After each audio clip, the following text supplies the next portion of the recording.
Bwskangni Lok Sabha chongmani bwskango tonigui BJP 28 Telemura model wajong pai tangshala Telemura kaisa nangkukmani koksap khlaijaka manjaka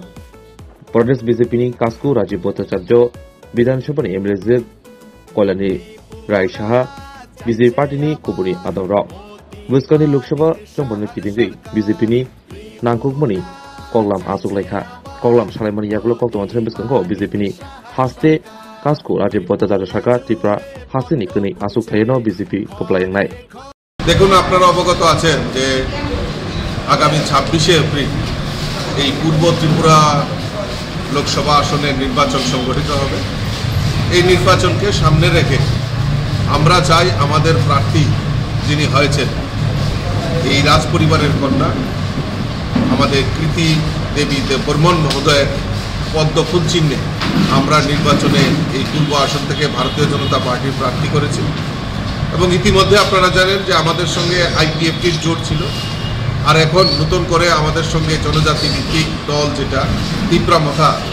আমাদের সঙ্গে অ্যালায়েন্সে এসছে এবং ওনাদের দুজন বিধায়ক রাজ্য মন্ত্রিসভার সদস্য হয়েছে তো অর্থাৎ ভারতীয় জনতা পার্টির মোদিজির যে সংকল্প বিকশিত ভারত করার যে গ্যারান্টি মোদিজি দিচ্ছেন আর সেই গ্যারান্টিকে পাথেয় করে আমাদের রাজ্যের সরকার রাজ্যের মাননীয় মুখ্যমন্ত্রী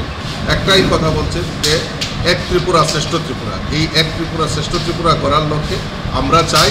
আমাদের প্রার্থীকে বিপুল ভোটে জয়যুক্ত করে মোদিজিকে উপহার হিসাবে দিতে চাই সেই কারণেই আমি বিভিন্ন জেলাতে মণ্ডলে সাংগঠনিক বৈঠক করছি বুথ এবং শক্তি কেন্দ্র মণ্ডল মোর্চা আমাদের নিচ স্তর অবধি মাইক্রো লেভেল অবধি আমাদের সংগঠন রয়েছে এই মাইক্রো লেভেল সংগঠনটাকে কাজে লাগিয়ে আমরা যাতে এই রাজ্যে প্রত্যেকটা বুথে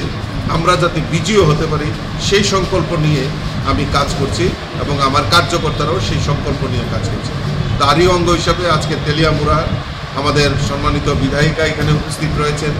মণ্ডলের কার্যকর্তারা এখানে উপস্থিত রয়েছেন এবং তাদের সঙ্গে মত বিনিময় করেছি আগামী দিন লোকসভা নির্বাচনকে সামনে রেখে ওনারা কি কাজ করবেন সেই কাজগুলি নিরসনের জন্য আমাদের কি সহযোগিতা দরকার সে সমস্ত বিস্তারিত আলোচনা হয়েছে এবং আমরা দৃঢ়চিত্তে বলতে পারি আমরা আমাদের এই তেলিয়ামুড়া মণ্ডল এইবার অন্যান্য বছরের ন্যায় আমরা ভালো রেজাল্ট করে আমরা মাননীয় মোদিজিকে উপহার হিসাবে দেব সেই সংকল্প আমার কার্যকর্তারা এবং সম্মানিত বিধায়িকা সেই সংকল্প নিয়ে কাজ করছে ত্রিপুরার দুইটা আসনে আপনারা জয়ের ব্যাপারে কতটুকু আশাবাদী জয় আমাদের নিশ্চিত এখন শুধু আমরা বিরোধীদের জামানত বাজেয়াপ্ত করার যে পরিকল্পনা সেটা আমরা করছি